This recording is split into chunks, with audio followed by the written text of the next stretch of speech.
저는 김영이라고 해요. 올해 78이에요. 지금은 서울 외곽의 조용한 요양원 방에 누워 있어요. 창밖으로는 나뭇가지들이 바람에 흔들리는 소리가 들리고 복도에서는 간간이 바퀴 달린 카트가 지나가는 소리가 나요. 좁고 낡은 방, 조금만 누우면 삐걱거리는 침대, 딱딱한 흰 천장의 조명, 이게 제 하루예요. 이제는 거울도 잘 안 봐요. 얼굴이 점점 늙어가는 걸 보면 자꾸 화가 나거든요. 나이 들면 원래 이렇게 비참해지는 건가요? 요즘은 누가 문을 열까봐 놀라는 게 아니라 문이 하루 종일 안 열리는 게 더 무서워요. 전화는 더 이상 울리지 않아요. 아들 재민이, 며느리 현주, 딸 수진이, 사위 민석이 다들 저를 버렸어요. 심지어 손녀 민지마저 제 전화를 받지 않아요. 이제 와서 생각해보면 이 모든 건 제가 너무 빨리 자식들에게 재산을 넘긴 탓이었어요. 절대 자식에게 상속 먼저 하지 마세요. 1970년대 30살이던 저는 서울 종로에서 한복집을 운영했어요. 그 시절 제 명함에는 이렇게 적혀 있었어요. 한복 자수 장인 김영희, 꽃과 새를 짓는 바느질. 자랑 같지만 종로 일대에서 제 자수 솜씨를 모르는 사람은 드물었어요. 결혼식, 돌잔치, 고위층 행사 한복이 필요한 날이면 손님들이 줄을 섰죠. 특히 제 자수는 평범한 문양이 아니었어요. 꽃잎 하나, 구름선 하나에도 이야기를 담았어요. 그걸 사람들이 알아줬고 그래서 이 일에 더 빠져들었죠. 가게에 앉아 밤늦도록 바느질을 하다 보면 어느 순간 남편이 저를 데리러 오곤 했어요. 여보, 오늘도 자수에 빠졌네. 남편은 말수가 적었지만 늘 제 일을 존중해줬어요. 제가 바느질에 집중할 수 있도록 가게 청소며 배달도 도와줬죠. 그렇게 우린 가난했지만 서로를 존중하며 살았어요. 한 번은 방송국에서 연락이 왔어요.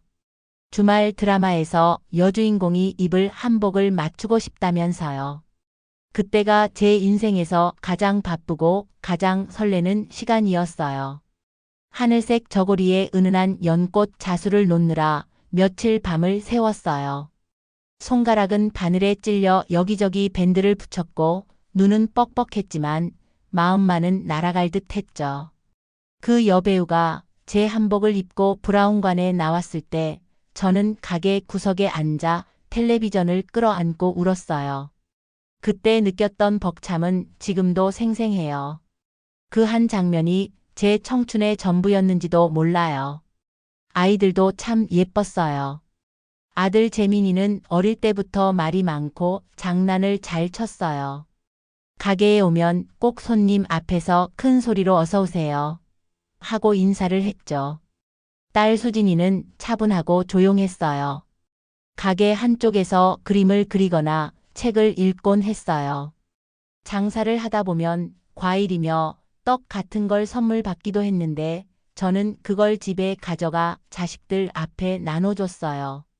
재민이가 과일을 입에 문 채 엄마 최고 할 때면 아무리 피곤해도 웃음이 났어요. 정말이지 그 순간이 영원할 줄 알았어요. 하루는 제자 하나가 찾아왔어요. 이름은 경자였고 20살 무렵의 눈빛이 참 초롱초롱했어요. 선생님, 저 자수 배울 수 있을까요? 경자는 새벽에 가게에 와서 바느질 준비를 하고 밤늦게까지 실을 감으며 저를 도왔어요. 손이 빠르지는 않았지만 마음이 고운 아이였어요. 몇 년 동안 함께 일했는데 어느 날 갑자기 경자가 가게에 나오지 않았어요. 편지 한 장만 남겼더라고요. 선생님, 제 꿈을 찾아 지방으로 내려갑니다. 그동안 감사했습니다. 선생님의 손길 잊지 않을게요. 그 편지를 한참 들여다보며 앉아 있었어요. 그 아이는 지금 어디서 어떻게 살고 있을까요? 제 한복을 기억해 줄까요? 1980년대 가게는 점점 번창했고 저는 종로에 작은 2층짜리 건물을 샀어요. 1층은 한복집, 2층은 작업실로 쓰면서 정말 많은 고객들을 만났죠. 그중엔 정치인 부인도 있었고 유명 화가도 있었어요. 그들은 하나같이 제게 말했어요. 영희 씨 자수는 옷에 이야기를 심는 것 같아요. 그 말을 들을 때마다 저는 다시 실을 꿰어 바느질을 시작했어요. 그 시절 저는 정말 자랑스러웠어요. 시간은 참 빠르죠.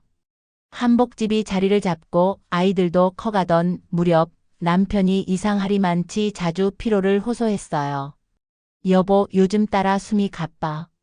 그냥 나이 들어 그런가 봐. 하지만 그건 단순한 피로가 아니었어요. 검사 결과는 심장 판막 이상, 그리고 고혈압이었어요.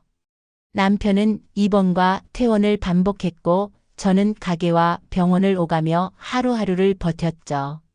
가게 일은 바빴지만 남편 옆에 있는 시간이 더 소중하게 느껴졌어요.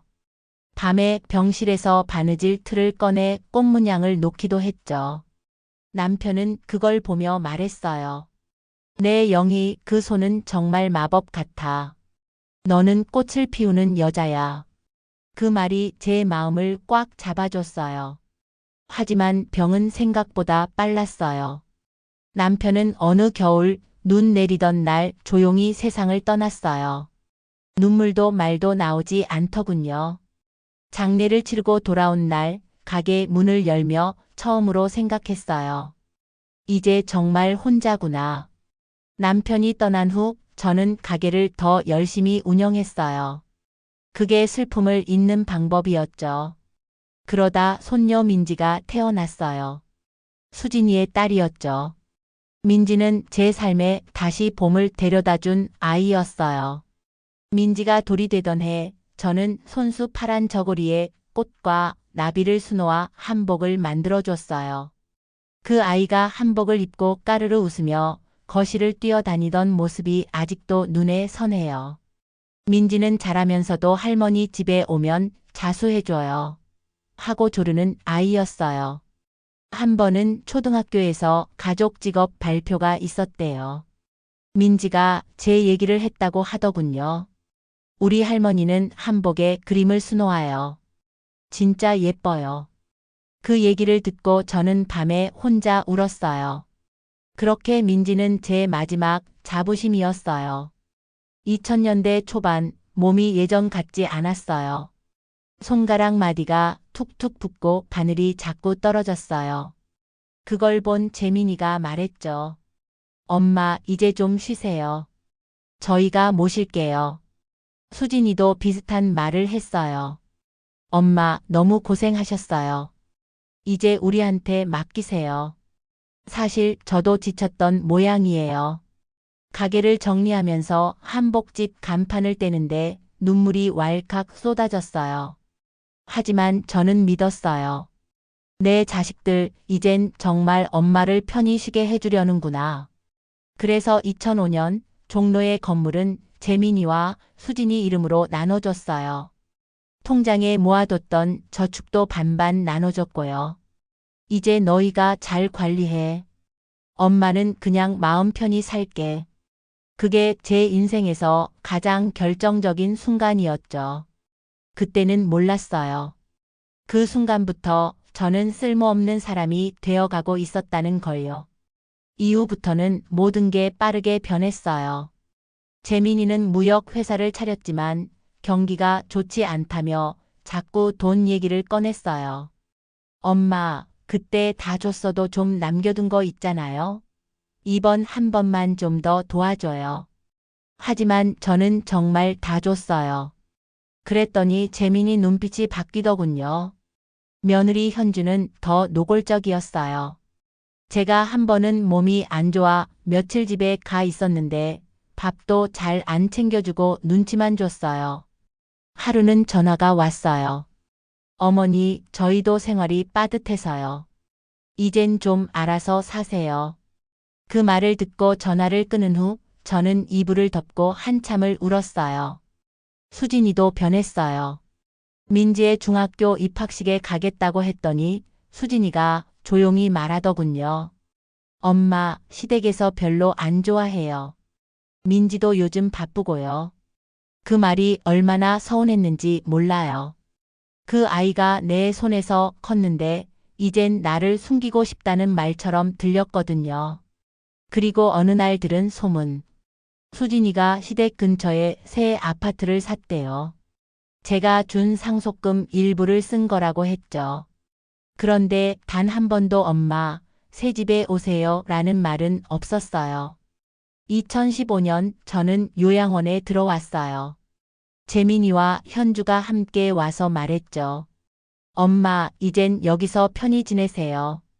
요즘 요양원 시설 좋대요. 처음엔 믿었어요.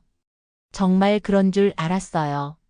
하지만 그건 그들 입장에서 더 이상 저를 감당할 수 없다는 뜻이었어요. 재민이는 비용은 내가 낼게라고 했지만 몇 달도 못 가 돈이 끊겼어요. 현주는 전화를 해서 말했어요. 어머니, 우리도 살기 바빠요. 알아서 하세요. 그 뒤로는 연락도 없었어요. 요양원 생활은 처음부터 낯설고 외로웠어요. 같은 방을 쓰는 할머니는 저를 경계했고 직원들은 바빠서 늘 무뚝뚝했죠. 밥이 식어 딱딱하게 굳어도 저기요 하고 말하면 좀만 기다리세요. 라며 쏘아 붙였어요. 어느 날은 제 밥을 다른 노인에게 주고도 미안하단 말 한마디 없었죠. 그보다 더 힘든 건 사람이 사람을 귀찮아한다는 느낌이었어요. 내가 말을 걸면 대답 대신 한숨이 돌아오고 내가 부탁하면 눈치가 따라오고. 젊은 요양보호사가 말했죠. 할머니 자꾸 그러면 힘들어요. 혼자 알아서 좀 하세요. 제가 방 한켠에 숨겨놓은 자수 손수건이 있었어요. 그건 가끔 잠 못 드는 밤 꺼내어 바늘을 들던 흔적이었죠. 자수를 놓을 때만큼은 내가 다시 그 종로 가게 안에 있는 기분이 들었어요. 천위의 실이 움직이는 걸 보면 내 마음속 무너진 틈이 잠깐 메워졌거든요. 한 번은 요양원에서 작은 행사를 한다기에 몰래 만들어둔 자수 손수건들을 꺼냈어요. 벽에 몇 장을 걸고 설명도 붙였죠. 한복 자수 장인 김영희 매화, 연꽃, 구름, 소망. 어떤 노인은 제 앞에서 말했어요. 이거 직접 하신 거예요? 정말 곱네요. 그 말에 눈물이 핑 돌았어요. 그 한마디에 몇 년 만에 처음 웃었죠. 하지만 오래 가지 못했어요. 담당 직원이 와서 말했어요.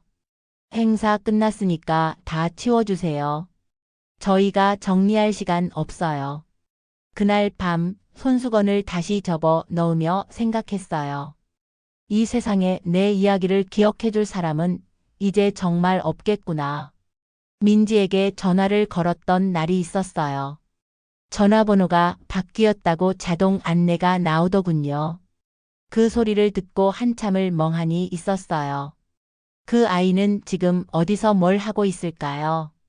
그렇게 예쁘게 웃던 민지 그 손녀가 이젠 제 목소리도 기억 못하겠죠? 수진이에게 편지를 썼어요. 민지를 한 번만 보여주면 안 될까? 얼굴만 보면 돼. 봉투에 주소를 쓰고 우표를 붙였지만 답은 오지 않았어요. 그 편지가 도착은 했을까요? 찢어버리지는 않았을까요? 요즘은 꿈을 자주 꿔요. 가게에서 민지가 뛰어놀고 제가 바느질을 하다가 민지야, 봐봐. 꽃이 피었지? 하며 웃는 꿈. 그 꿈에서 깨어날 때마다 침대 머리맡이 축축하게 젖어 있어요. 울었겠죠, 모르게. 요양원에서 자수를 계속 놓는 것도 이제는 쉽지 않아요. 손이 많이 굳었거든요. 바늘을 꿰는 데만 10분이 걸려요. 그래도 포기 못하겠어요. 손수건 하나만이라도 다 놓고 싶어요. 민지에게 전하지 못한 마지막 선물처럼. 그 손수건에는 이렇게 쓰고 싶어요. 할머니가 널 많이 사랑했단다. 내 웃음 하나에 내가 살았단다. 이제 제 시간은 얼마 남지 않았어요.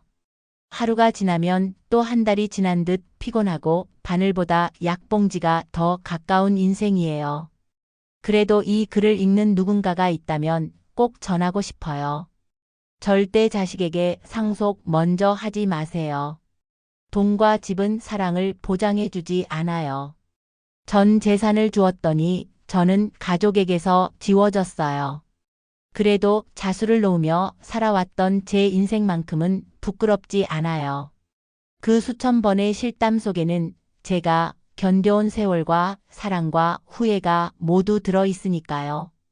민지를 다시 볼 수 없겠지만 마음속으로는 매일 한복을 지어주고 있어요. 매화 자수 놓인 고운 저고리, 그 안에 제가 담은 모든 이야기가 있어요. 혼자 남았지만 저는 제 이야기만은 잊히지 않기를 바라요.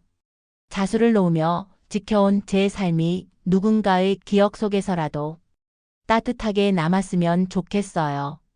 요양원에서 김영희님의 사연은 여기까지입니다. 여러분도 사연에 공감이 되시나요? 매일 업데이트되는 공감 사연 구독 후 만나보세요. 노후 사연이었습니다.